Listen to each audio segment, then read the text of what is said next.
Bonjour Nadia. Bonjour Daniela. Au revoir Daniela.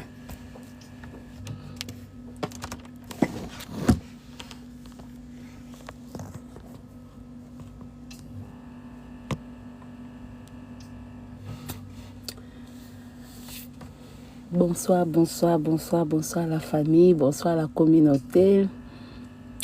N'ayez que capture d'écran, ils ont empêché dans mon commentaire, mais on va faire avec. Voilà. Bonjour la famille, bonsoir, bonsoir. Bah bonjour na bandeko bazano na journée, bah bonsoir. Collègue nanga a bongisinga, pesinga bonjour na poka boy. Na comprendre tenga pe na zongisi bonjour. Problème exact. Bon, bandeko, na ito sola moi mkie, soto soli likambo te se que toza ba hypocrite. Nga azala ka hypocrite. Sans c'est bon. Sans c'est bon. Beaucoup melanga ka so boyo kanga hein. Sans c'est bon. OK, merci beaucoup la famille.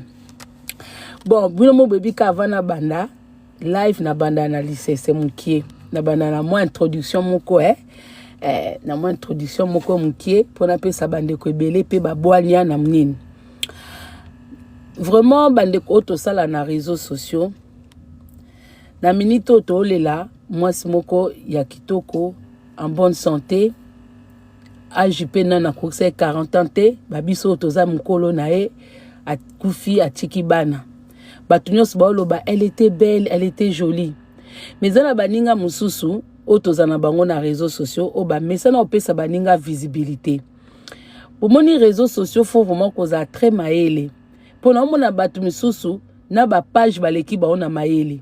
Ba Kibokolo News, ba Matalana, ba Lido, ba Bilokos, baleki bandeko ebele to bandana bango ba réseaux sociaux na maele. Po bandeko wana ba ka opesa nde baninga visibilité. Soki si je moye na réseaux sociaux, matière moko ye, fait divers moko ye na réseaux sociaux, o ezo nécessité que soko moni koza na moi boania, oza na moi mayele, ya kosala moi analyse, au profiter na sujet wana pour olakisa ba abonné na yo quand même que malgré tout ça la cannabis de tout mais on est aussi capable de poser des analyses sérieux na ba fait divers moko très important. Au monde ndeko mususu azolo biane lipeka mama Congo. Eza lipeka solo, eza lipeka fabriqué, eza lipeka ni mwande comme susu o lipeka ya mutakufa ou ya mutazana bomoi. Mutu mobimba ya kitoko kutu auto tika biso bangisa batu misute. Voilà sika batu misu ba banda internet sikala mais moi ba apprécier bango ezate. Moi ba zwa visibilité ezate. Yo na internet moninga na internet au lieu olaksa de quoi tu es capable, de quoi batu baza capable te. Na moment o batu ba olela kutu beauté kei mutu akei penza na nazaki na tamo bimba koboko la bana na ye lelo oyo mwasi mususu aye akomi kodondwa kaka mobali oyo adora ki ye a venera ki ye alingisa ki na batu kaka mobali wana te misusu kaka na cher wana alobi mikolo ponge komi kitoko baninga ba profiter po ba réfléchir. Na bakabwe base belé ba réfléchir, mi bale belé ba réfléchir, yango tobaka vanité de vanité. Profitez quand il est temps. Parce que aujourd'hui c'est à toi, demain tu sais pas qu'est-ce qui va se passer. Mais mutu musu sozo linga distraire batu. Botala oyo, est-ce que ça mutu yango awa bomoni kozala awa na TikTok awa atei batu belé. Awa ye na alongoli batu belé complexe. Awa ye aza obèse. Minou soki écarté, minou etengama, mais les gens ont su l'apprécier. Elle a su se faire de l'argent au point même d'acheter une maison afin d'akawana batu bazela ka ba live na ye, batu ba s'inspira kana ba live na ye, ezobota ba live mususu. Yango batu mususu na réseaux sociaux boando tala ka ba ninga boy. Tant yo fandi na temps na yo o batu ba lobela mama blanche ba luka justice. Yo kuno zo critiquer mama Congo, mais les gens sont venus écouter mama Congo. Yo batu ba Orlando te. Mais batu bakulanda mama Congo batu bakolanda mama Congo pona elongité pona nzoto te mais pona o ezobima na munoko na ye yango si sarabino ba valeur yango moye bo percer na réseaux sociaux ezate yango na ba sujet moko important ba lukaka bilongi babaka tozela intel aya koloba tozozela intel akoba bino ba kolukaka bino te bino ba ozela bino kana ba kofinga la différence y en a voilà donc bandeko na ekolobela sujet ya artiste Koffi Olomide passage na émission vraiment so tolobela ngo te toza ba hypocrite malgré naza pas Marcelo mais naye quand même kolobela sujet oyo parce que tozwaka tant ndeti ngai na sala ba critique ebele ngai côté Fally j'ai aussi des vieux j'ai aussi des amis côté pe à Koffi j'ai un ami je peux dire même deux amis hein deux amis voilà mais comme nazaka hypocrite te nga tokokoza la ami mais ce qui il s'agit de dire quelque chose na oloba to partager to liker la famille Koffi Olomide à l'équipe d'émission et pas de comme journaliste. Ça m'a attristé hein émission wana. Je pensais que na ajo Koffi Akominango na niveau ya carrière ya Koffi déjà de 1 je pensais que ceux qui Koffi na minute à l'équipe d'émission ils a pour parler peut-être na carrière na ye quoi expliquer pourquoi est-ce qu'il n'y a pas eu Hippodrome, pourquoi ça a été raté, pourquoi ING, pourquoi en Belgique et pas en France. Obi soki bozo kumisa mutu, bozo tia mutu, bozo komisa mutu esika zalaka et que mutango yemo kwa zomisi sa valeur, ça fait mal hein. Ça fait mal parce que omi lobake ah mais vie auto tikalaka na ye. Mais comment to linga to longolé na bosoto moko bwe, mais vie moko azolinga loba alekate, alongwate. Ben, mission mususu, ba question mususu ne sont pas faites pour répondre. Ba biso kutu toyebi ko ça la différence na émission que question on en répondre te, question o bo poser ngate. À l'heure actuelle, Koffi aza mutumoko, il faut ba yambaye na ba journaliste o baza capable ya ko faire sortir le meilleur de Koffi. Et pas non plus que azaka mutaba polémique. C'est un grand, il doit quitter ba polémique. Oui, on va comparer Koffi avec ma petit, ça fait mal. Parce que du vivant de Papa Wemba, Batikala jamais qu'on comparer Papa Wemba na ba Redi, na ba Stino, tout ça. On n'a jamais eu à comparer Papa Wemba. Redi a cela album et bel succès, hein. Ya banzembo kitoko, hein. N'époque na bango, Redi a cela biloko et belé à kitoko. Mais en aucun jour, ba comparer Redi que oh Redi na Papa Wemba. En aucun jour, ba compara Stino na Papa Wemba. En aucun jour, ba compara bato nyonso ba uta na viva, ba compara bango na Papa Wemba. Mais aujourd'hui, on compare Fally avec Koffi. On compare Nini Boy avec Koffi. Pourquoi? Qui veut tout ça? Eza yemoko. Lelo tomoni Koffi, Zobozi akufa. Beaucoup de gens ont dit que oui, Zobozi akufa par rapport à ba dire na ye, ndenga bande ko ya ko critiquer Koffi, Kofinga, kolobaboe, yangwe emema na liwa. On voit Koffi qui apparaît avec la personne qui a tendu le micro à Zobozi pour propager ba propos à Nanyoso. Aujourd'hui, lui, il pardonne. Mais est-ce qu'il a eu le temps de pardonner à Zobozi avant Koufa? C'est la question qu'on se pose. Parce qu'il y avait deux personnes na plateau. Il y avait deux personnes à plateau. Un journaliste, ce qui a lingi naye polémique ité, ce qui moutoyé na plateau naye, ba question. Au moins ba journaliste belé avant ba yamba bato. Ba kena opposé yo boye. Torsola boye. Moi je pense que ba émission yo sona sala, je suis parmi ba seul bateau ba lingate ke naye ba question en avance. Na baka bo poser nga, o na moni na répondre. O pe na répondre te. Na répondre te. Mais beaucoup de choses bah tu vas préparer déjà. Sopo lingi buzo bate, Zobozi n'était pas seul. Soki ndeko wana article la pe Zobozi chaîne na été, micro na été, peut-être Zobozi pe makambo bela loba enga ki koyeba na te, enga pe koyoka na te. Mais eloko esalinga mawa. Esalinga susu mawa makasi. Koyoka Koffi azoko accepter que batu ba ebisa yeke ndenge ba finga kaye eutaka na F victime. Ah, papa, pour nini? que ndenge ba finga kaye. Donc ça suppose que au moni ba musicien arrêtez cette hypocrisie là. Il faut arrêter ya kolataka batu beurre o que bino tout boza les oiseaux de même plumage. Lelo ko faire le bakete nga bato ba finga kanga nazo ko en vouloir bango te. Eza bango te eza batu batinda bango. Maintenant nangina ko mituna. Bakali azalaki pembeni ya Kofi. Bakali a critiqué beaucoup Fally. C'est-à-dire que lui, ce qui y a zone dit ma batouana que batindaka bango, c'est que y a pas tindaka. Ah, vieux, pourquoi biloko aboy artiste? Batouba c'est la ING. Ben monsieur ezanga mutuna makolo boy. Pepe ça n'a ni succès. Est-ce que na minito vieux on a besoin de polémique? On dirait yo moko lingaka batia Fally na nzela na yo. On dirait yo moko lingaka batia yo batia Fally. Pour na minute yo Fally azana na Dubaï. Yo leke mission. Pourquoi ozo ko accepter que batu donc batu na bazaba na mikie? C'est que yo potinda batu. Na ke musika te na ke ka na Bakali. C'est que Bakali pe tangwa bande ko finga. O bando tinda ye. Soki yo ozo ko accepter batu ba loba. Que batinda bango ba finga. C'est que yo po tinda ba finga. Pour ceux qui ngana ebi ke na tinda batu ba finga te et que batu ba ke intel a tinda biso na croire na ngote pour bino tout boloba ke trace ezate conversation ezate testo ezate bino tout boloba bon.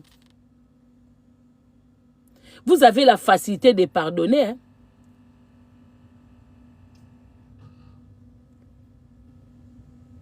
Obi ba pardon mususu netinga na kritika Kofi na finga ote na kritika opo na ba danseuse. C'est l'hypocrisie ou vous pardonnez pour de vrai? Ou c'est l'hypocrisie? Parce que je vois les gens ici qui pardonnent batu ba finga ba mama na bango, batu ba finga bango, ba finga ba sexe, donc batu ba finga yamabe. Aujourd'hui je vois te bozo limbisa te. Tout ça, c'est pour Fally. Tout ça, ils ont contre Fally. Tout ça, ils ont contre Fally. On a tous reproché na Fally que a mema batama finga, a salabwe. Kasika batama finga, on ba okoma pa na binoti. Bato nyoso obino bo reprocha ki Fally que aza entouré na batama finga, a memi batama finga na poto. Batuana, bazaka bazo yaka pa na binoti. Siko bino kombo linga ma finga te bozo batango ndeni.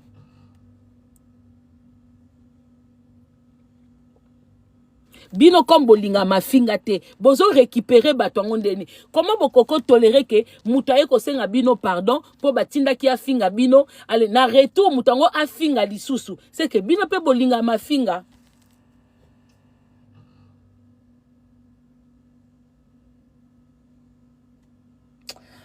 Vraiment si la musique congolaise doit seulement fonctionner dans les polémiques comme ça hein, eza mawa.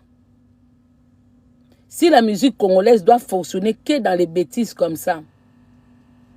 Les gens qui sont tout autour de Kofi Olomide, à un moment, n'habitez soit yo que la binoté, il n'a plus le temps de faire ce genre des émissions.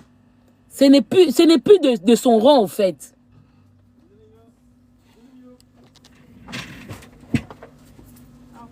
Au revoir ma belle. Et ça n'a rien à sous-souter hein. Émission na yoki yango soni makasi hein. Émission na yoki yango soni makasi hein. Sans polémique hein. Kofi la prochaine fois tu voudras faire passer na émission na rana yo. Luka Muto akoya kobimisa le meilleur de toi parce que vous êtes un homme intelligent. Luka Mutoyo akozonga dans le passé, comment vous avez commencé, quels sont les et ce que vous êtes devenu aujourd'hui et comment vous envisagez votre retraite dans la musique. Luka Mutabongo. Luka Penza, un vrai journaliste, hein, a ça la Penza résumé Penza, il y a carrière, il y a Kofi Olomide Mobimba. Bah âge au Kofi, vous voir comme ça, vous pouvez pas être dans la polémique. Donc c'est comme si, c'est comme si sans le nom de Fally. Mais pourtant, quartier latin, c'est pas seulement Fally. Hein. Il n'y a pas que Fally qui est sorti du quartier latin. Il n'y a pas que... Donc, c'est dire que c'est la personne de Kofi qui fait que Batouba s'intéressait à Fally. Parce que yo moko so ozo sa likambo et qu'il y a toujours le nom de Fally où ils ont collé yo. Franchement, après on va dire que l'élève dépasse le maître. Hein. Il faut que l'élève dépasse le maître. Donc ozo laksa ke na batu to ba leka na quartier latin, le meilleur c'est Fally. Et ça mouté mamabe. Donc, parce que quartier latin, il y a eu de musiciens. Pourquoi seulement Fally? Pourquoi seulement Fally? C'est-à-dire que ceux qui fallait être capables de faire des finga yo, c'est qu'à exemple pas na yo, parce qu'il vient de quartier latin. C'est que bazuango pas na yo, yom to format bango, c'est que yom to format bango na ma finga, y a ba manquement de respect, y a ba artiste au bazali kolo. C'est que tout est ayo, ngana désolé. Parce que baza bato ba uchi kuna. Eh, le kuta pesa trop, hein. Donc, ça veut dire que, ndebande kwa na petan ba finga ferre, eza peka Fally. Donc, ba fingi yo, Fally mtatindi, ba finga pe ferre, tout ça c'est Fally. Ah, mais pourquoi beaucoup comme ça Fally en grand boy? Binomo beaucoup comme c'est grand, hein. Binomo beaucoup comme c'est grand. Donc, ça veut dire que, ceux qui batoubaye kosenga bino pardon, c'est avec le nom de Fally. Ah, vieux, excusez-moi. Mais moi, je me rappelle, hein, moi, maintenant, je me pose beaucoup de questions. Je me pose beaucoup de questions. Botangi nanga ba komba buzo na live nanga wate. Nazo c'est basé na émission oyo Kofi Awuchi kosala. Non, c'est basé na émission. Ba kombo oyo le kana émission te bolo boko tangi langa te. Nandenga mabete. Non, le kambo émission. Pour ce qui est émission te na kungana kosala live te. Na sali live parce que Kofi Olomide, il était passé dans une émission et j'ai pris les propos na ekolobela, s'il vous plaît. Je me rappelle Turambo Malobake, azaka na plateau ya Ndeko Moko, ayoka Ndeko Moko ba otonga waze kwa na Kofi. Ndeko wana démenti sango mais le père n'a mis tout na so Turambo mais il n'avait pas dit vrai. Non mona complot moko ya buzoba eza na ba tout autour ya ba sorti ya kati ya émission o eza très faux. Et bimi faux makas. Faut te le ba vérité, biso to ba ta ba hypocrite. Biso to ba vraiment vérité si keza. Turambo maloba ke akuta na plateau moko bazo Kofi na personne bazo tonga oisé quoi. Maintenant je me demande si ce n'était pas vrai. Non mais tout na so ezaki a soloté.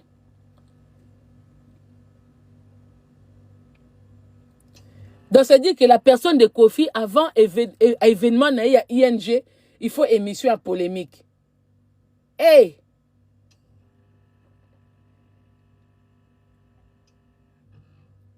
Oh, c'est Fally qui me...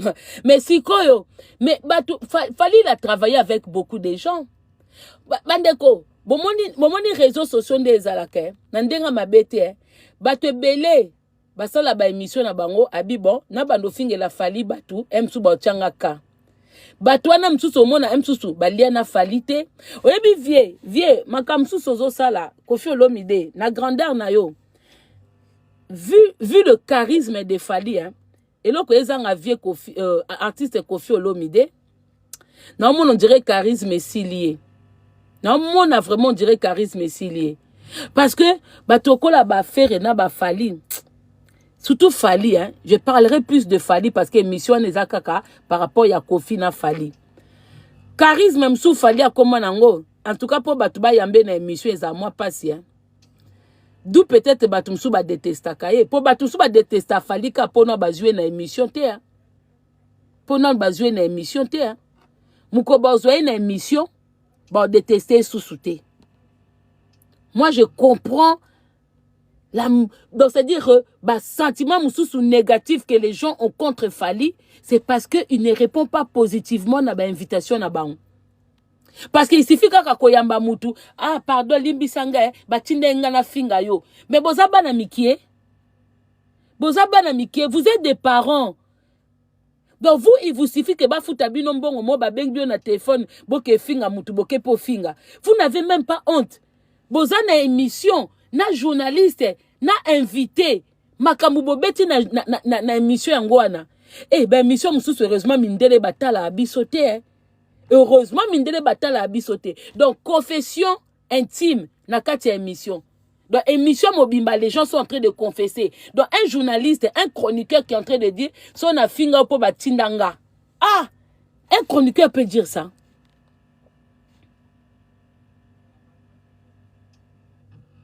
Un chroniqueur peut dire ça.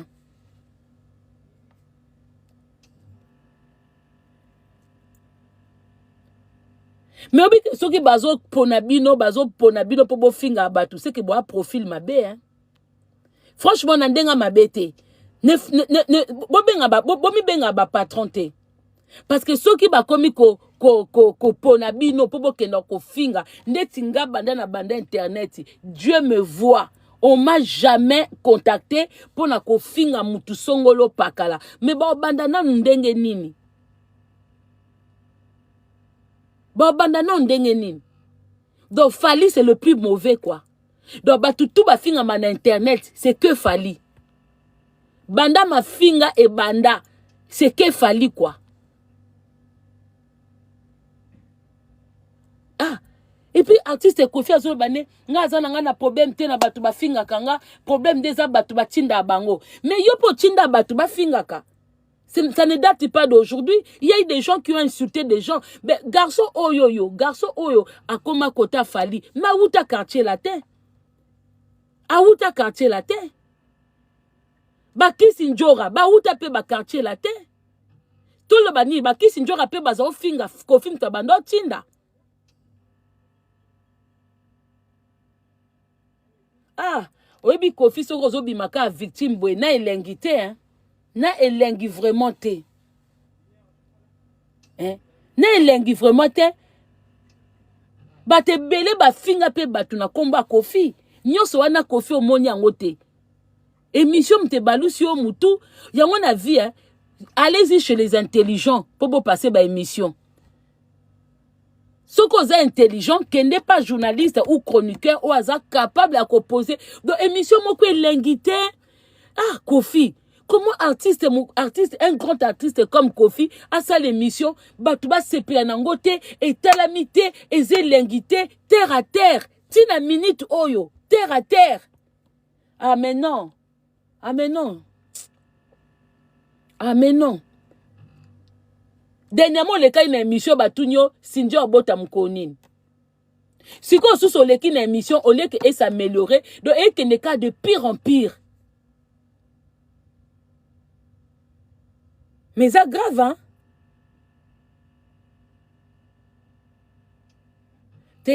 Franchement, Kofi, vous êtes en manque de Fali. Il n'y a que ça que je peux dire. Na désolé, hein? Ngai na kote la bino nyoso na basije quand il s'agit na kote la bino na opendako, je le regrette. Pourquoi nana makamba Marcelo moi na kote en profondeur exaté. Mais émission oyo. Ah. Non. Kofi, vous êtes en manque de Fali. Je ne sais pas qu'est-ce que Fali vous a fait dans la vie. Je ne sais pas quel manque Fali vous a laissé. Mais franchement, donc c'est-à-dire sans Fali. Pardon. Liboso na zo mona ke Fali mtatumbo laka. Mais Fali azana Dubaï. Émission mobimba. Il y a ba jeton, il y a ba pic, il y a lokuta. Émission ezanga mutu, ezanga sujet, ezanga verbe, ezanga complément. Émission Kofi na niveau no koko sa sou ba émission boité. Ezo sopa. Te. Yo komi na ba niveau mokoko au sali émission ba tonton ba papa ba maman ba tali ba sepeli bazo tuno makambu penza ko au faire revivre ba tout le passé au faire revivre ba tout qui est Kofi Olomide. Ça veut dire que ya lokola ozo le kana émission o koma ozo rekoko ma biographie na yo ozo koma histoire. Il faut total émission na opena kozo ba ke quand je commençais, quand j'ai fait ceci à l'heure d'aujourd'hui projet nanga lelo si jamais na si peut-être Kobeta ING, bah projet nanga pendant propulser un peu Cindy, laisser un peu le quartier latin avec Cindy. Cindy Bima peut-être moi, c'est ça qu'il fallait faire. C'est ça qu'il fallait faire. Oza sousunata ba polémique ité. Pour mutu oh yo donc yo zong si dossier mais mutu moko akufa mutu moko afandi na plateau. Eza soni. hein? Pour rappeler histoire wana ce qui histoire wana soit qui au fond dans la plateau wana te journaliste mutazaka omoni soki muto ay koleka na émission journaliste mtalbaka oui ou non émission ekoleka o ekoleka te donc po zobozi afinga yo Kofi c'est parce que mutu oyo leki na plateau na ye na kiti na ye mutu a permetaki zobozi afingo pa na ye batinda ki ete azako luka succès po émission zobozi epesa mutu visibilité batinda yete batinda ete mutaza mwana mukete amona tango ezaki matière moko ya kospesa ye visibilité yango bande kozwa zobozi lelo lobby okuna mutu atinda ya zate mutu atinda ete usoki ubino mibale mtu botrika zobozi utango zobozi ayaki no lobi yamba ye alobaka pona zoye na maloba na ye mais non na age no kokosa suba émission bongo tenga na regret hein. En tout cas, n'a vraiment un regret. Yom to préparé ING, au lieu de ça batu plaisir ya koya, kokota concert, moyen na polémique. Et ça ma ouais. Mais comment vieux azo kola mais makamu moko pe l'ingité. Hein? Émission moko y a rien à retenir. Donc si on doit retenir quelque chose dans cette émission, et ça que fallait atina batu ba fingaye. Émission moko terre à terre. Terre à terre, Kofi, ça te ressemble pas. Ça ne vous ressemble pas. Émission ma baie. Il faut vous ressaisir, monsieur Kofi. Osa artiste moko ya PTT. Non.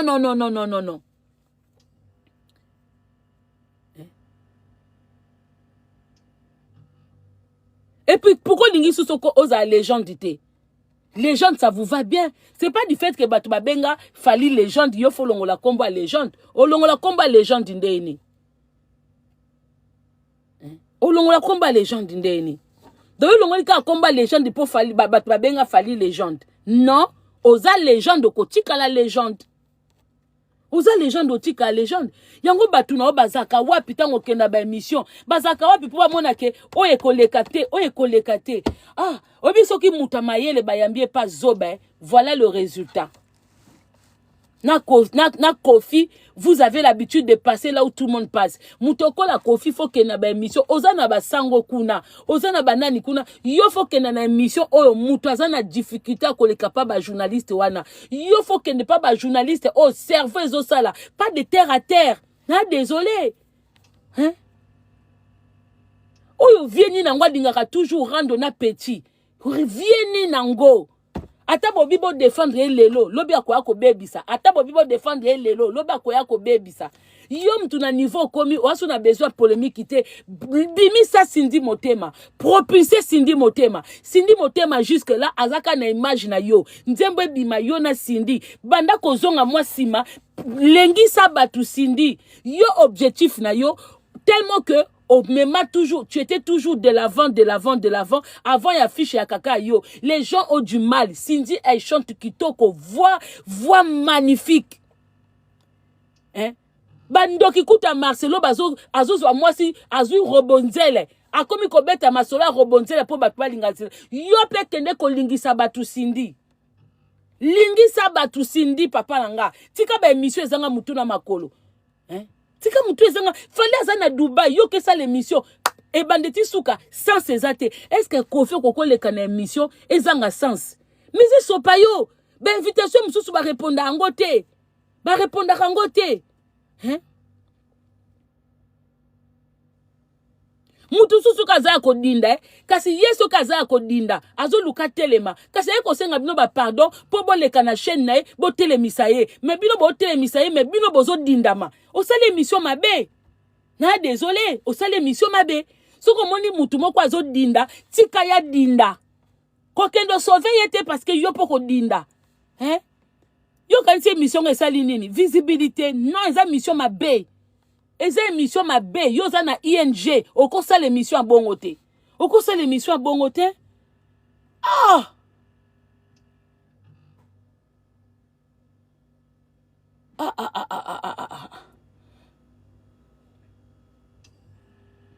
Namawa. Vraiment namawa. Ngaka sa koko le pe sa batu sous sagesse, mais koko la mususu ate. Ah non. Ah non. T'as même bisonné toza ouais. papa nanga artiste Koffi Olomide même biso toza to comment ko trier bisika nini ba chaîne nini faut koleka ota penda chaîne au modèle ezo kendele na oleka na kuna pour le moment te pona odinda invitation penda refus.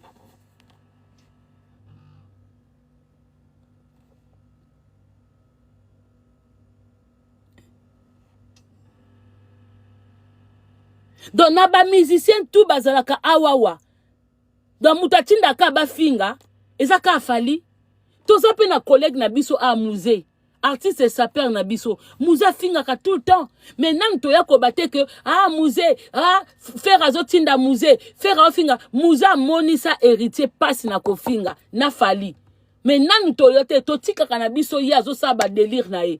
Mais yo zo ko confirmer batinda kabano yo yo tem to ko confirmer parce que yo peso to landeli bien ozana ba petit belé ba finga pona yo ozana bato belé bakali a passa ta mobimba bakali a passa ta mobimba ya ko critiquer mais bakali na la ko bana biso teke yo mto tinda e akena bo pete akena bo pete.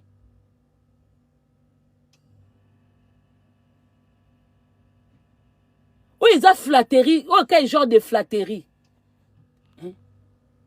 Njora azaki pana yo. Ake pa fali. Auta pa batu misusu. Mais toka jamais njora lobike. Batinda kinga na finga yo fali. Fali yo mwita nazala kite. Batinda kinga. Njora a moment azaki pa fali. Mais azonga ke pana yo.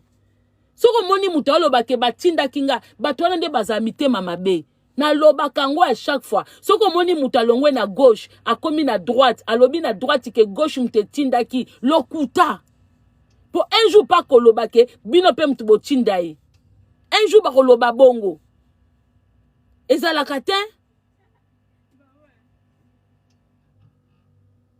Na baye makasi. Bana ngo ba permetaka Koffi ke sa ba émission boy. Oui, Nadia. Oui, ça va.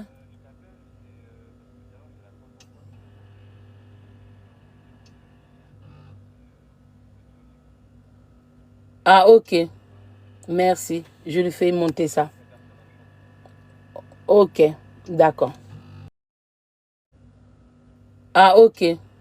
Merci. Je lui fais monter ça. Ok. D'accord.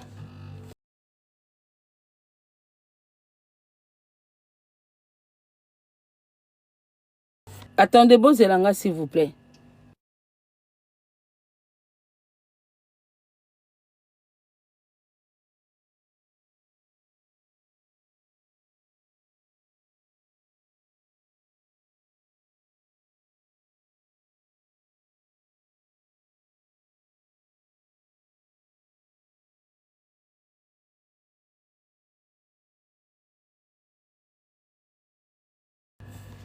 Bon, mutuna benga yambate, rappelenga. Donc, ce qui moi 2 3 de kobalingi ba matapo ba intervenir, vraiment moi c'est un vieux que j'aime beaucoup, c'est un artiste que j'aime beaucoup, j'aime sa musique. Je n'aime pas le voir dans les choses comme ça. J'aime beaucoup Ngande Nazabweko, j'aime beaucoup la musique de l'artiste Koffi Olomide. Je l'ai déjà dit, mais ça m'empêche pas que de poser des critiques quand il y a des critiques. Ngaza fana kuitite. Quand il s'agit de poser des critiques, je pose et je passe. J'ai pas aimé. Vraiment, j'ai pas aimé. Toi, t'as peut-être de quoi intervenir, réseau tourné. Allô, bonsoir. Oui. Bonsoir, maman. Merci beaucoup. Nalandi on nalandaka on nazape mutuna ya kalamarge ki na longwa na Facebook. Natikala nanga na WhatsApp ndenge nalandaka ainsi que TikTok. Vraiment nayebi ndenge ni nakoki ko remercier yote. Nayebi ndenge ni nakoki ko remercier yote na neutralité na yo. Soki nalandaka yo pamba te. Na banda na yo na Facebook. Lere yo bandaki na ubandaki ko pasenga mingi babaratis. Na landaka yo mingi. Na linga yo na intelligence na yo na neutralité na yo. Soki ata moto azalaka mutu na yo olobaka vérité. eloko na lingelaka yo yango wana na ka wana oyo ozoloba wana meme ngai esalaki nga pasi kolanda émission ya petit wana na grand frère Kofi eza niveau na yete akokenda kosalaka ba émission ndenge wana eza niveau na yete aza komikitisa ye moko mais il faut omona ba genre ya ba question oyo baza kopose ndenge aza ko répondre mais grand frère na biso Kofi ye moko moto alingi amikitisa mama Nadia ezalaka te makambo toza koloba wana oui akolimbisa kolimbisa moto eza kobosa na likambo te problème ya zobozi ndenge mige niema abandaki kosala ba émission na zobozi mais Kofi soki aza mutu moko aza kobo bolimbisa nga aza ko raisonner bien akoki ko passer émission pa mige niema te oui alimbisi tika moto wana da distance mais pourquoi aza komikitisa boye pour le moment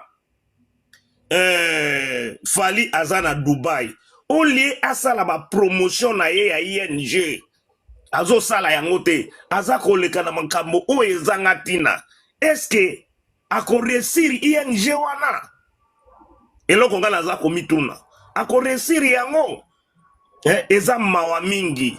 En tout cas, félicitations. Continuez toujours. Kozongisa bato na rang. Kozalaka pourte. Zalaka kaka au milieu du village. Et là, on a linga kina lobaka ka boye. Merci mais beaucoup, Kofi papa. ye moko alingi komi kitisa Nadia. Alingi komi kitisa. Merci beaucoup, papa. Franchement, c'est avec regret. Hein? Donner l'image aux gens comme quoi que Kofi, Fally, c'est le seul artiste qui demande aux gens d'insulter les autres artistes. Image au bon ngabola et Fally. Mais c'est si, ce qui est réellement vrai, c'est que bino tout botinda ba fingela bino batu. Pour batu mutu nyonso za na muta fingela ke batu. Keza côté ba mutu nyonso artiste Kofi Olomide zonga nanu prêtre pardon. Zonga prêtre. Oza artiste moko ozo toucher ba génération. Na minute yo eza Fally faire mwandambu héritier. Mais yo quand même yo mto uta na ba génération wana mais ti lelo oyo les gens apprécient ta musique. Même Poupio ou tuko bimisa. Hein? Poupio ou tuko bimisa. Tala yo ka sindi nenga fandi si voix. Bandeko Boltala, mais olingi ko futa batu bonga promotion te kaka yo moko leka na ba émission ezanga mutuna makolo okenda ko fossé mais paye les gens basa la promotion ba promouvoir Cindy hein mais olingi ko pesa mbongo te mais kako leka na ba émission lo baba connerie ah non vraiment je n'ai jamais vu Mutaboy non na monate franchement non dégoûté hein très déçu. Allô bonsoir Mama Congo, bonsoir. Bonsoir ma sœur. Vraiment, merci pour l'analyse nayo, analyse kitoko makasi. Le grand Mopao est légende na biso, ba déception sur ba déception. Ngana komaka so na moni na émission na bangaka. La fois dernière to telemela qui est makambu ya ba côté kuna. Mais le quoi via lingane ka kozala na buzz ake asali yango lisusu. Est-ce que vraiment Kofi aza mutu akoki ko leka pa mona mbali wana? Bajar ya ba question wana est-ce que lelo yo tochana ndenge ya lingaka ko se compétiter na Fally est-ce que Fally oko leka na émission babando opposé peut-être sur artiste moko boye songolo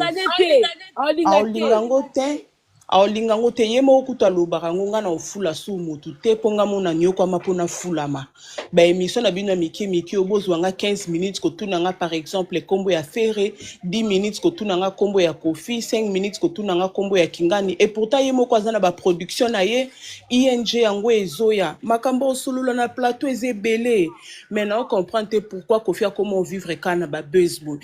Oyebi mama Congo parfois na landa banzembu no munanga muno yoka banzembu hermono ndi matenabi mais Kofi akoma bwendeni ba journaliste babanda ko bange ko respecter lelo ba journaliste moro boye ba opposer n'importe quelle question ya vie attendez ngotangi kombo papa Sango je m'excuse vraiment ngana sepila na ngana ba émission Sango te Po omona mutake na plateau pa sango 20 minutes kombo artiste moko boy.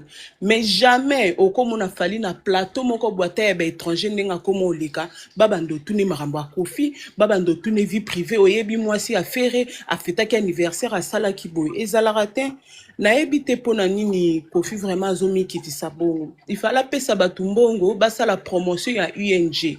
Oh mususu ane ute déjà koraté mais quand même ekotombole lisusu donc baonero ya mérité mais na ebite le quoi ya comment mise au niveau moko na fali to sani to chaika ka place wana ke bakoma niveau moko po apparemment ya banga fali makasi ya okosa l'émission te sanka bwa ke la fali pic ya okosa l'émission te bat le quoi ba GG wana mama Congo na regret. Merci bande konanga. Dernièrement faire autant les canaux émission moko. Je ne pensais pas que Ferré pouvait avoir autant de maturité. Ferré à Longoli, faire à Longo la polémique. Beaucoup de gens ont critiqué Ferré, mais bah comprenant l'idée à Ferré. Faire à Longo la polémique, il ne voulait pas que musique n'ait continué. Batouba comme à comparer qu'à chaque fois bataka polémique yena fali.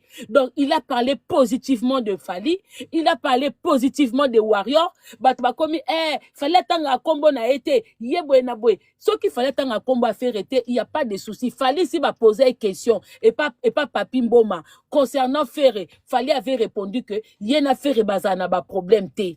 Et Ferré pétant à l'équipe émission à Lingi Alaxabatuke la musique ne peut pas avancer avec les polémiques. Atatoza nabiso na ba mésentente nabiso, mais na niveau musique, chacun doit faire son travail. Chacun doit prouver de quoi il est capable.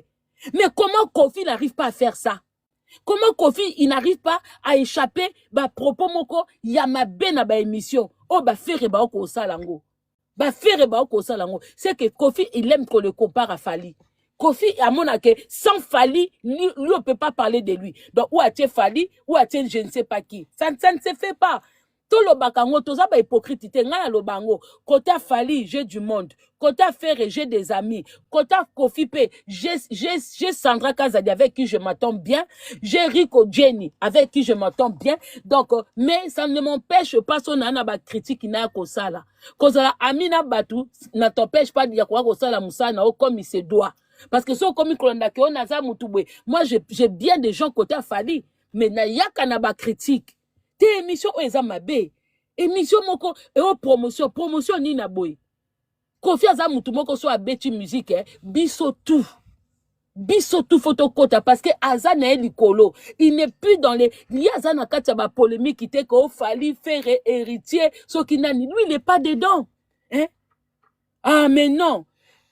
Wape sika bomona ba compara nani papa wemba na bastino. Wape sika bomona ba compara papa wemba na Redi Amis.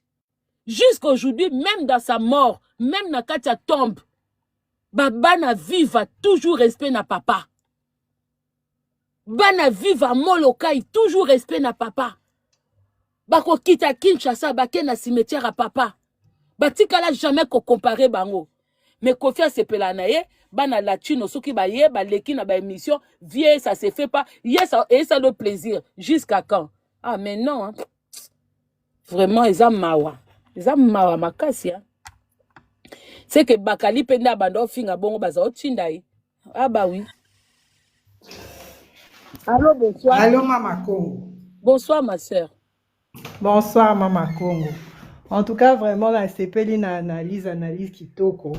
Ngai eloko na sina comprena vraiment que vient absolument pas Fali atika na défaut parce que c'est pas normal. Vieux à chaque émission il faut les cas, il faut qu'à lancer ba pic na Fali. Et ça na niveau na été. Au moins ni batu mingi ba comprena Fali te ba benga aigle parce que mona musika. Ba chroniqueur mingi aya poto ba silikele pourquoi ba mona yo orgueilleux pour aller car na ba émission na bangote.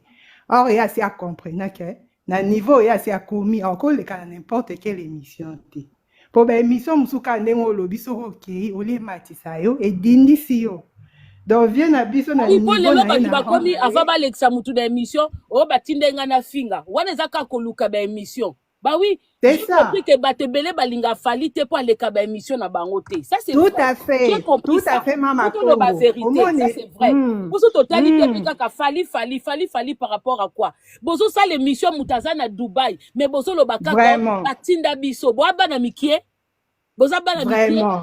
Oh, oublie moi Bozo besoin de mona. visibilité. Yemo kona ngola kuna bando lukane visibilité. Voilà. Ti azwa zobozi wana tout ça et tout. Eza Fali. Yo koute na zobozi kuna. Qu'est-ce qu'il fallait avoir dedans? Ah, to ko ça rappelle bien. Oh, le kuta C'est ça, Mama dengene. Congo. Hein? C'est ça, on est vraiment, bah, analyse à boeza bien pour, bah, tout le monde va comprendre que, na monde à lelo, na ki lelo, bah, makambo, on sa ba bêtise, on sa ba polémique, que ça, on est sous na place. Dans l'émission, on a l'équipe qui a ça, des promotions, ya concert, na yé. Azala na discours, moko, ya ko rassembler tout le monde, moutounio, ça, se sentir à l'aise, aya na concert, na yé. Mais vieux, aye déjà na ba polémique, aye déjà na ba division. Donc, na moutounso, il y a concert, mais, na ba parole, na ba propos, ne wana tenir déjà, ba ka exclure déjà ba tumususu. Donc Merci vraiment beaucoup, c'est maman. triste. Ndeko Ok, komeli merci nga na beaucoup. se. Ndeko komeli nga na se, olingi vérité te. Kingani, alobaki ce qu'il a vécu. Ndeko nanga, omoni bino peut-être boza bato boza kamporter na sentiment. Nga za na sentiment te. Nga so na eko sala analyse bolingi bofinginga. Bolingi bolobi etalanga te. Un chroniqueur ou un journaliste ne peut pas venir se dénoncer comme ça que ba tindenga na finga. Eza ko salir non seulement un musala, kolongola crédibilité ya musala, même vis-à-vis à ba collègue belé o basala musala oyo. Kola kisake musala otosalaka ba futaka biso poto finga kabatu. Eza déjà un mabe. Na déontologie journalistique a beti faux. Ata totangela ngo ba classité. Si on a minute oyo ndenge azokumisa fere azokumisa kofi, ça veut dire que bango pe bako futa ye po yaza bato ba futa kaye po afinga ka batu misusu. Eza ko sopape baninga. Quelle vérité eza na kati wana? Yom to simbi micro posa la musala na yo bien. Et comme asusu babanda ko tindo finga ka batu. Ali ko tinda ngo ko finga okota afinga mama ya fere. Do batinda eti akende ko finga batema loba na munoko kende ko finga mama fere afinga fere oza propriétaire te ndaku wana luwa kango tozana ba papier nyonso tu wana kaka na kati ya ki journalistique na kati ya ki chroniqueur batinji okende ko bimisa ba propos nyonso oyo même so bandeko journaliste bandeko chroniqueur bayoki ba osepela te métier nyonso ezaka na secret nango bango moko ba musicien bandimaka te ke batindaka bato. Alors comment yo chroniqueur okeno ndima? So quand rapport ozwa mutu na émission oza capable ya kokosela mutu makambu katinda yo. Yo so mona musicien moko andima ke nga na tindaka mutu akeno finga. Po chroniqueur andima. Hein? Po chroniqueur andima. Oza ko bebisa musala ti. Eza ko bebisa musala c'est que bakali pe batinda ya finga. Ah, osali bien do ye. Moi na roi papa na bango na zao zela o ndanga na komelo na tindelo invitation. Bonsoir Bakali. Ah, bonsoir Mama Congo. Bakali so pas ba plan Likamonini nanga vraiment. So pas ba plan. Lobe batinda ofinga Fali. So pas ba plan. Likamonini nanga So pas ba plan. Nga Bakali kuno batinda kayo. Oui. So pas pe ba plan. Ah, ngaye vraiment na éviter quoi. Lobe yebisa biso motivation ni nozala kinango. Oyo ya kobanda ko kritika ka Fali matin midi soir et yebisa biso information oyo bimisaka pona mama po osala ka live moko boy tangu babwaki bilamba ya Kofi na bilamba ya mama ya mama Lia yo oyaka ko yebisa biso date et heure précis ya divorce ya séparation makambe belé ozwaka ba information wapi yo pe bazaro tinda yo question. Mama Congo na otola kasiko vraiment anga vraiment. Mama Congo omoni natale extrêmement boy depuis ba live na moni daba okata natale extrêmement ba tinelinga ye afana matawa. Olobelo moi ça très important. Oyebi à l'époque biso tanto sala ba polémique ya musique to sala ba bonne guerre na musique ezalaka c'est-à-dire musicien so abeti concert so asalaki plein ou ayembaki bien te ou asalaki mpiaka oko polémique o se polémique pona yango okoloba pe ke non asalaki mpiaka okoloba pe ayembaki bien te okoloba pe ayembaki bien eza ba bonne guerre o ezala na musique mais so longwe en dehors ya musique omo finga par exemple yo obimai na mwasi boye, yo mama na yo boye, yo ndaku na yo boye, wana eza su miziki te. Sko nga bakali so boluki image ya bongo bokuta ngote. Ba série nga na critiquer Fally bokuta ba image ya bongo eza te. Nga na no suka na miziki ya Fally asali play ou ayebi boy na lobeli yango. Ke bana na ye ou mwasi na ye na ndo kota na ba viana te. Lelo oyoyo olobi loko moko. Soki Fally ando tinda batu ba critiquer ou ba finga Kofi. Bon, à l'époque, mutu o asali émission na Kofi. À l'époque, tant que maître Jeep a bétagé li Kofi au mino longwaki. À l'époque, azalaï mutafalite. À l'époque, azalaï mutafalite. Azalaki mutu ya fait rigola. À l'époque.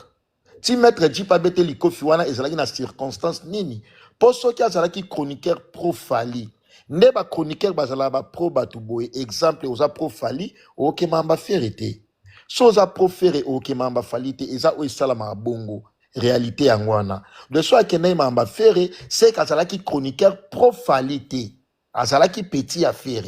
Même ye moko pe alobaka yango. Ba sera salaki émission na Zobozi. Est-ce que à l'époque là, azalaki petit a Fally?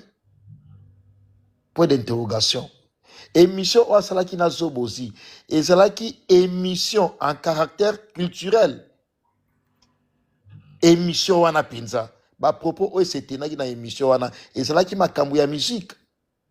Po makambo Zobozi abimisa wana. Ti lelo ba image ezali. Ti lelo ba image etikala. Ezala émission où elobela musique beaucoup plus te. Ezala émission moko boye bato baza conscient ba na besoin genre émission ya bongo te. Parce que ba musicien tout ba sainté. Ba pe na ba mabe na bango. Mais tolinga mingi ko se procurer beaucoup plus na musique na bango. Po to ala fan na bango po na ba musique na bango.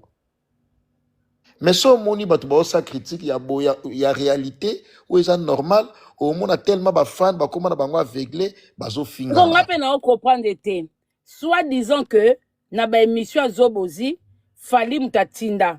Mais Zobozi abade pe kolobela Fally que Fally pas na tatouage na mukongo na liboko ndenge moko na sindi mais na ba émission wana Fally il était critiqué aussi non c'est que comment mutaza critiqué na kati émission wana yemoko Fally azalo babo finga ngape. Est-ce qu'à l'époque wana Zobozi kutatikala ozamta Fally te?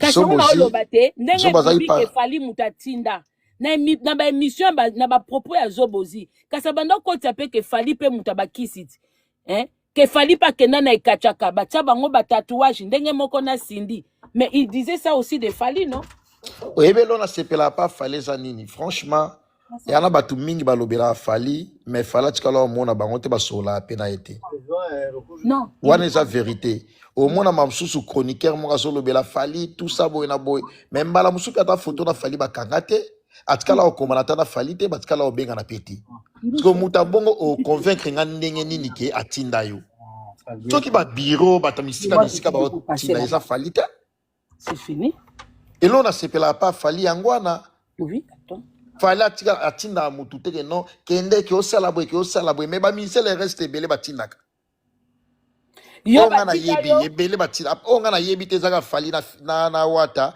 ona yebi Fally na wata na fere onga mona mage non bazala pa chroniqueur ko lobela ye memba msu basola pete Fally fere wata mais le reste en tout cas ba misenyo so batikali batinda na bango wana mama Kongo mtako so penate ba misenyo so batikali batinda na bango wana mtako so penate non mais loko nga na olobe le kayaya un musicien bananga na yeba ba musicien mutu moko te atikala kondimake to tindaka ba peti wana ou batu wana ba finga pona biso mais comment un chroniqueur peut venir salir le travail des autres comme ça comment un chroniqueur en pleine émission peut oser dire que nga soki na lobela obwe po batindanga est-ce que c'est possible ba mission tali ba mission mususu mona bala na bango ba parole ya se défendre kaka ko se victimiser ba musicien belé balinga ko se victimiser a net likambo on comprend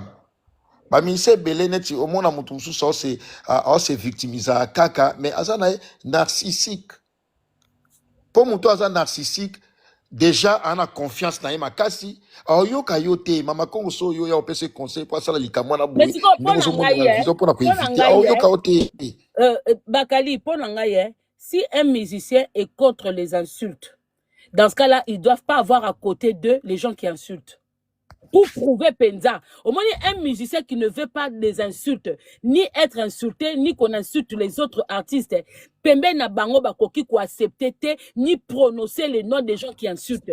Dès lors ba prononcer ka kombo ya bato bazo finga, c'est que bango pe balinga ma finga. Moi tout ce que je dis, ceux qui artistes Kofi Olomide na rona ye akanisa que émission o ya sala et que l'Obama ne ba yokana ke tout ça l'émission les gens ils vont commencer à critiquer que l'Obama les autres baby ça imagine.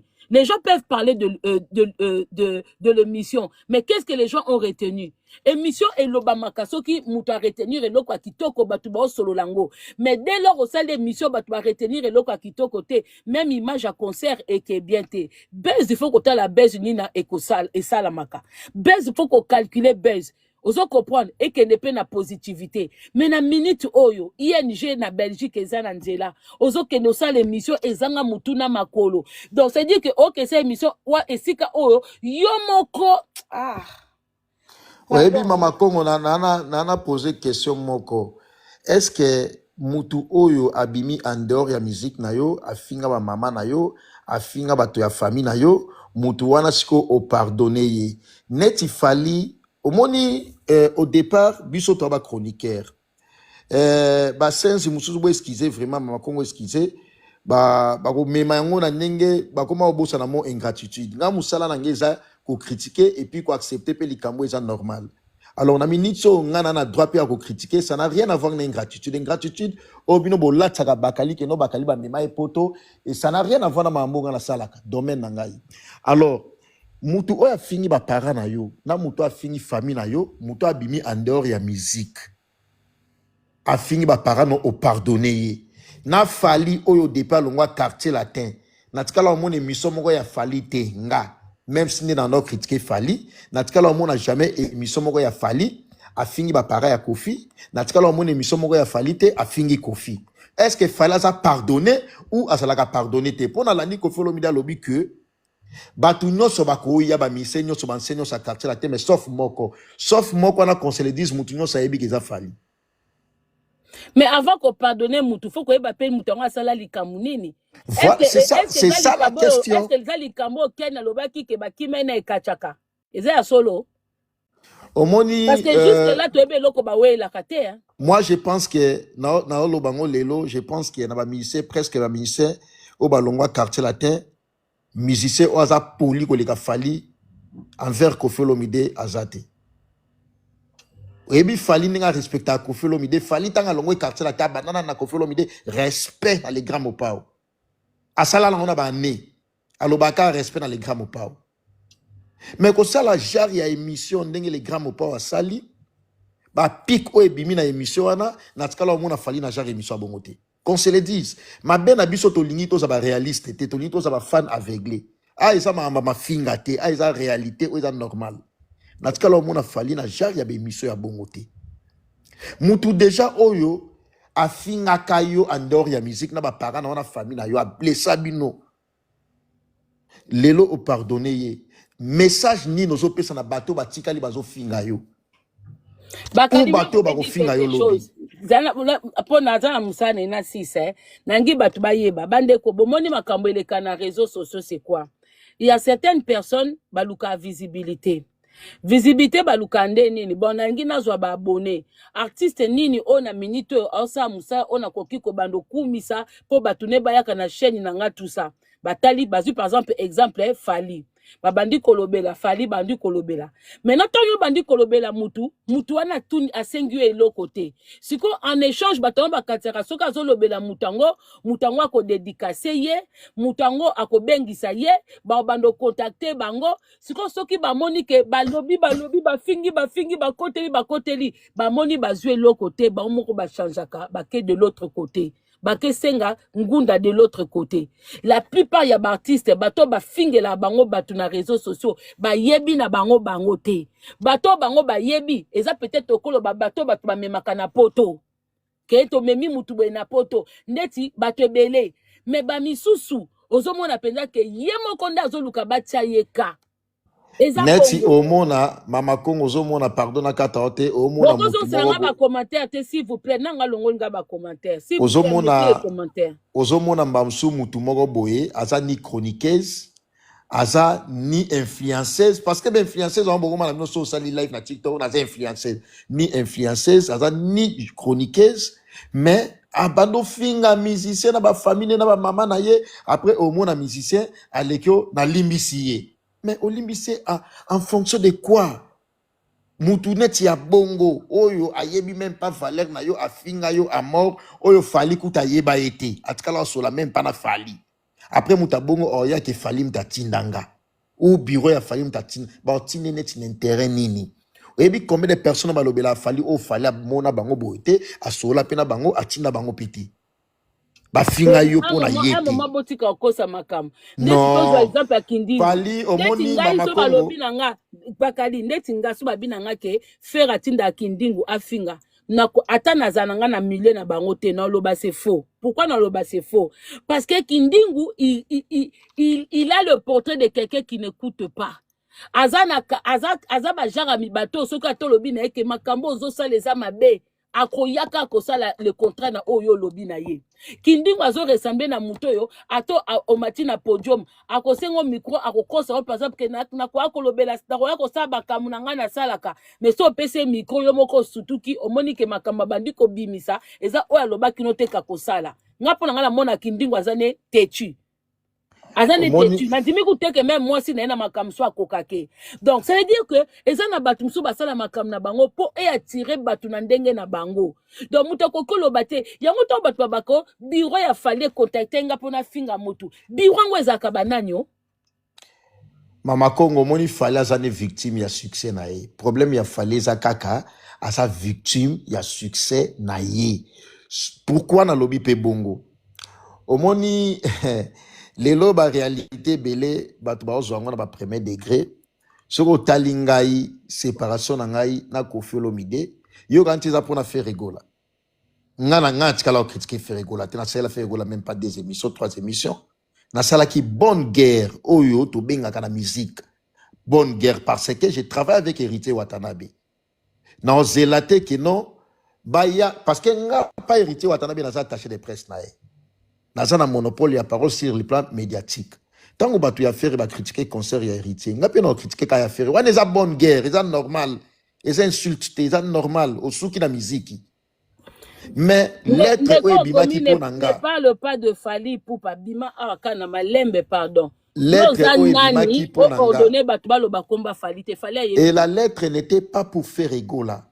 La lettre n'était pas pour faire rigola. La lettre était tout simplement parce que Bakala za leka yaya. Lettre nange bimaka pona zaka leka yaya. Kokenoko gauche à droite midi 14h. Lettre nange bimaka pona za leka yaya. Parce ba camoufler yango ba kosa yango neti na sima ya kombo ya faire rigola. Moi avec faire rigola on n'a pas de problème. Non, ngai loko na lobaka na ba artiste un moment hein, sans promotion, sans nini, écartez-vous de certaines personnes, des chroniqueurs, de chroniqueuses, et ça, ça image à musique. Ce qu'on a un niveau au binobo komeli, où vous contactez un chroniqueur ou une chroniqueuse, vous payez, vous faites des contrats même verbal, même écrit, que oui, voilà, on a besoin de promotion et tel. Mais dans les restes là, ne vous mêlez, ne vous approchez pas. Bozomi kiti ça. Bah, comment vous souffrez Koffi Azoloba, et ça niveau à profiter. Taneti Koffi Olomide lobike, Koffi Olomide zo flatter mi gabike.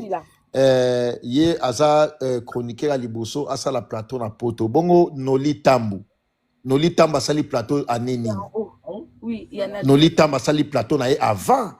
Tant Noli Tambu na plateau na ye ba mige na ba Popol Mupasula ba travailler na plateau ya Michel Kombe Aigle. Place où David Mombe la sala émission. Wana Noli Tambu déjà ça la na plateau na ye. Merci. À un moment batu to edape batu to sunga batu pour culture na biso on peut kende liboso to ba chroniqueur to ça ba fante neti nga kutu flatterie pa nanga ezalaka lisusu te na longola ma flatterie parce que tu sais quoi Bakali omoni mutu mususu il suffit kaka za na babone na ye tout ça et tout azomi pe sa monopole parce que oye ko critiquer musicien moko boye okomi pe donc musicien comme mona oki oza danger oza nini non. Non, les musiciens doivent apprendre à se faire respecter. Ou quelqu'un vous fait des critiques par rapport à votre musique, mais quand cela s'écarte de votre musique, vous n'avez pas à calculer ce genre de personnes. Ngai na olobela Kofi parce que Kofi a quand même un grand na musique na biso. Soka komi ko se rabaisser na ba niveau moko bwe ezoko honorer biso te. Po biso ye aza fierté na biso. Donc soki mutune ezo sala susu bien te ya kokene na ba kokene ba émission ce n'est pas un souci. Déjà ye ndenga zane sa koli. Il n'est plus besoin de faire ba émission belé. Akole kaka na émission moko esili et puis émission oya koleka. Il faut ba ye baba genre de questions ni ba poser ye. Il doit parler de sa musique et non de sa vie privée. Makambuso c'est le cas. Il est dans un plateau. Il n'a plus besoin ya quoi tout ce qu'on va makambazo bozi. Parce que ce qu'on a qui n'a besoin makambazo bozi, dans ce cas il fallait pas passer. Ce qu'on limbisate, au bosanate, qu'on yawanate parce que la personne qui te reçoit, la personne qui te pose des questions, aza muto achaka zobozi pe micro. Oui, émission zobozi na kokananga otalangote. Je pense pas que émission na talangota 5 minutes. Na koka la émission à Zoboziana te parce que esa émission musique était et puis ba propos o lobama wana et puis à un certain moment esa te non soza na mutu sute o ye ba ben fort na été o reconnaître qui grandeur na été Kofi c'est un grand ba propos c'était na pour la Kofi Olomide zo mérite ngote nani Bakali Kofi o esa génération à Kofi te mais il arrive quand même à se faire apprécier et apprécier sa musique. Il a félicité. Na minitoyo, eza ba fali, ba ferré, ba héritier, tout ça. Mais lui, il arrive quand même à être dedans. Mais si il est dedans, il ne doit pas se comparer à eux. Voilà. Mais osa comparable na bangote. Yozana tant qu'un grand, tant qu'un grand frère, tant qu'un artiste expérimenté depuis des années, on lui doit du respect. Donc, pour te payer respect, lui aussi, il doit contrôler ce qui sort de sa bouche. Lui, il ne peut plus faire des émissions avec des questions terre à terre. Et ça, sous na yete. Et ça, sous na yete, on a limbisi batuba finga kanga. Yekuta koko linga kutu teba poser ba question batuba finga ke. Pour Aza Star, Azo bija ibane batuno su ba finga kete. Aza po bija calculer batuno su ba finga kete. Hein? Batusu bazo finga e bazana bango ba moins que rien. Ya koko pesa ba importance wana te. Naza déçu. Même babiso o ata yoki ke to o mama konga critica ki yo. Tu n'en as rien à foutre Kofi, tu es Kofi. Oza Kofi. Oza Kofi. Ngane nazaka na critica ka fali à tout moment. Mais nazalaka na fego, to solaka na fego. Jamais fego ebsanga mama kongo moni makamolo ba na fali azo sepelate omoni boyeboye ezo sala bien te parce que c'est dire que fais ce que tu fais sur les réseaux sociaux, ça n'a rien à voir. Aza artiste au critiquer te, lui il prend ça. Olobine likambu oya sepeli OK, oya sepeli te OK aussi. Mais pourquoi Kofi il rentre dans les détails? Est-ce que Johnny a l'idée de son vivant? Il était au courant na batutu ba critique kaye. Na ba petit journaliste, na ba petit chroniqueuse de hier. Mutuloko la Johnny a l'idée oko soyez wapi. Ce qui n'a TF1, ce qui n'a la cité. Oko Johnny a l'idée wapi de son vivant. Yaza Johnny a l'idée na biso. Yaza Michael Jackson na biso. Il doit pas être facilement joignable. Il doit pas. Naza très déçu. L'entourage a fallu. Mais Maman Congo, au Pessinga réponse, tu as posé une question importante. C'est une question de curiosité. Nana Lobagi Awake, Maman ya Kofi Olomide, ba fingaye, ba para ya Kofi Olomide, ba fingaye, ba ndekona nyos tu ba finga bango. Mais Kofi Olomide a lobi ki alimbi sa batuana nyos tu atangi ba komo na bango pour ne pas citer leur nom parce que na rotanga ba komo na bango te. Mais ce qu'on fali o ya longwa quartier la tête dans les calmes à respecter Kofi Tigé lo respecter Kofi Olomide. Kofi alimbi CP déjà. En tout cas wana ya lobi ya limbi si bato ba finga ba mama na ye ba finga ba ye mais ce qu'on fali a limbi sa fali na nini poto ebi likam fali a sala été.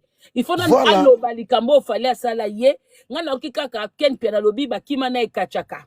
Bon, nayebi te so eza na solo eza lokuta wako ko tuna ken piana.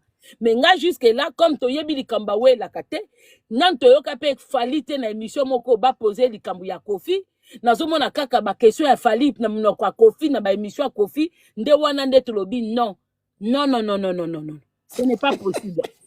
Wana siko yo faut que luka ken piana. Otuna esoke kachaka mwazaka mwasi o soka za mobali o soka eza mbwa o soki simbiliki o wana menga loko na oloba du vivant de Johnny Hallyday. Il y a eu de grands journalistes qui ont voulu peut-être recevoir Johnny Hallyday, ils n'ont pas eu cette occasion là.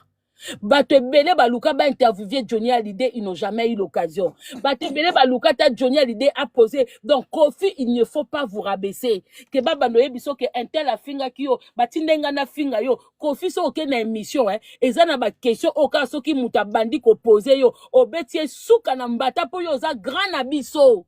Bakoki ko tuna ko ba question abuzo bate okoki ko ya susu ko remettre biso makamba zo bozite mtuki makamba zo bozi o rappeler ngo mutu c'est que bosana te soko bosana te c'est que soyo c'est que faki posa na kiti aussi ko fandaki faki posa na kiti siko fandaki oza grand papa na biso na minute tu n'as pas besoin de polémique ya pona ba jeune faire écoute azo ki ma polémique faire na émission plus intelligent que la personne qui lui posait des questions. Bon, bah, faire Azazoba, mais faire il réfléchit. Hein.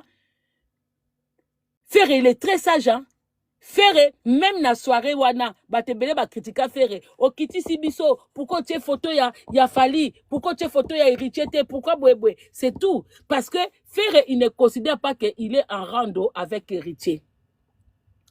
Mais comme botiaka ye na rando na Fali, ataki photo na po botika nan ko tiaye na ba comparaison avec Fali. Ils n'ont pas le même genre de musique. Yango wana peut-être. Oyebi faire asilisa polémique tanga bima prison première conférence de presse à Paris. Polémique oye bandaki ko régner à dernier fils ya Wenge. Ton atuna ke question ngam na tuna ke question na. Faire rigola lobayi que oui, héritier à sa dernier fils à Wenge. Polémique malamoke si là. Polémique malamoke si là. L'artiste a été sage. Si ça malamoke polémique. Polémique et continue à li sous-souté. Ba fan aveuglé, bo continue toujours na aveuglement na bino. Mais biso to continue toujours na vérité. Nga Prince Bakali ya sikoyo. Je me sens très à l'aise pour na yebi ke na sa na ngambu ya vérité na suna ta ya flatterité. Nana musicien moko na go flatter te nana musicien moko go tinda nga soute ke non sala boy non azate naza libre ya osala makamu nyonso tu onga na lingi à l'époque ala ke non na okumisa batu nyonso tu sauf Fali abomelanga nani pona kumisa Fali te na befort nyonso Fali sali na musique congolaise. Donc mais Bakali, tu as été professionnel aussi. Olongwa otikala jamais kolobake batindanga na finga batindanga na lobabwe mais tala batu bazwa ko salir musala oyo musicien akotikala ka jamais ko reconnaître que atinda ka muta fingele batu ata batie mbeli mais comment un chroniqueur ozwa ko salir baninga musala oyo moko ozo sala batu bazwa sous sérieux te parce que soko yeka ko porter critique moko batu batindi yo omi silisi au BBC imagine yo tant que chroniqueur pour oza sous na ta ko critiquer mutute pour bakobaka ka soko critiquer Fali c'est que batindi yo et pas ya Kofi soko critiquer mutu batindi yo donc yo moko BBC image et ça la raté. Fali n'est pas aussi mauvais que vous pensez. Omoni Mama Congo. Bakali, beaucoup de gens critiquent Fali pour appeler ça kabangonde ba émission té. Aboya kane ba plateau na bango mukoloka bakoyamba Fali boko mwana nde ba okoma ba fanatika Fali toza kakao Mama Congo yo kanisi to chata nani bon na epte sozo nga otanga ba komote metika na tanga na ba komo ba propos tennis na ngage ke moi omoni Miguel londe abike no Fali ntando tinda pour attaquer Kofi yo kanti so ifala ya oleka na kiti ya Miguel basala ke émission Miguel lelo anga lo bataka kombo ya Fali na ndinga mabe ce qui fallait pena pesa ki mige mission basala émission yo kan sangalo ba mamonyo sa lobby wana no so na lobby yango pona bongo alo omoni olobelo mo na ide moko biso eza mama famille ponga na za famille a Fali makila na biso moni Fali tanga longwa aloba toujours respect na les grands mopao a fingate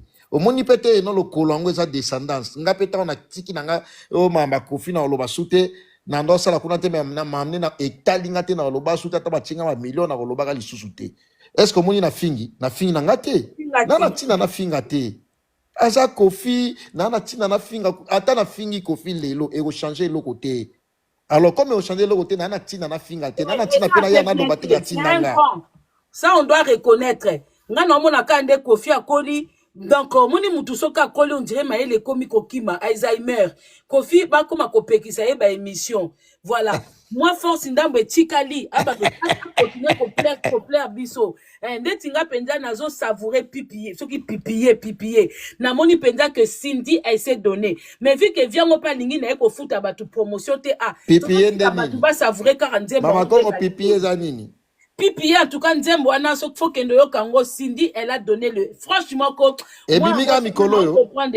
comment on a du mal à l'aimer. Cette femme de Cindy Motema. Obi, azana voix moko tozana kanda. Pour ça qu'on met la cano ba 20. Pour ça qu'on met la canayo. Donc, on comprend était moutofandi na plateau. Zwata ya kokeno propulser Cindy. Il faut batuba comme a kolinga Cindy Motema. Parce que, azana voix moko soko yoki nzembo ana pipier. Eza plus Cindy mutabimi. Alors, bimi sa Cindy. Nake na ngai nani bakali. Obi keza mawa. Vio wana fuba botole micro. Balinga susu te nga sepe na nga na émission na été fallait avec na tranquille kuna na Dubai azo savourer na ye ba biloko ya ba Dubai en wana soki ba benga bango banani azo kene visite na désert azo ane ba conférence de presse yo azo boka ba pic te ezala raté et c'est ça la Sonia chaque fois kaka Kofi Fali on n'a jamais comparé Papa Wemba na banani na ba Redi bakoko compara ko yo na mwana abimi pa na yo te eza mabe eza soni tozolinga to longola ngo me yazo zonga kaka tolinga to longola ngo azozonga mama kongo yo no kata no menga na profiter na lo bakaka omoni c'est impossible vraiment omoni faut qu'on ndima kake numéro 1 ye yo numéro 2 ye yo parce que numéro 1 azala toujours na mokili omoni effort o lelo fallait à sali oui c'est vrai fallait aller kana quartier latin mais effort au fallait sali lelo franchement atiki bar likolo alors pour na se comparer na fali faut beta yu arena musicalement parlant là c'est la bonne guerre faut beta yu arena pour se comparer na fali ba mise congolais to ba beta na poto aucun musicien beta concert ba bi concert na emoko o atie affiche batu ba ye ko le salle au fallait beta yu arena isate fali jusque là ça na numéro 1 de pour nous se comparer na fali il faut mais moi tu as fallu numéro 1 tant yé selon toi ce que tu fallu numéro 1 na kati ya numéro 1 na folongola Kofi aza génération na bango te tete na bi ba mise congolais to tangi comme mutute ba mise congolais tout pour na se comparer si vous attaché de presse il fallait l'équipe kuna tete to mais what a bandi orchestre na après fali What a beti arena nante. What a zoya. Oui, azoya. Même na what a ebi ke fala beta yu arena. Parce que solo baba sale, c'est normal. Pourquoi tu ressens la musique ya flatterie? What a beta yu arena. T'as appelé la concurrence na fali. T'as la concurrence na mutute. Azoya na musique na ye a beta basal wana. C'est tout à fait normal. Bon, au comparer musique congolais nani lelo oyo yu arena fala beta musique congolais na beta. Et ça la munene. Et ça yango to reconnaître. C'est la vérité. Pourquoi Koko Sabato? Tout ça, à chacun son époque, hein? Voilà.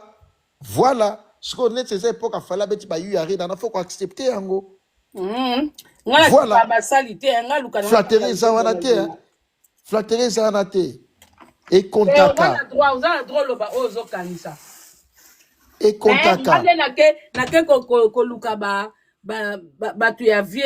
Ba pekise ba émission bo il en a plus besoin et ba pekisa été ba asala ba émission mais aye ba ko trier ba nani asala na ba émission parce que je ne pense pas que yo so sala ke émission wana elinge za la bongo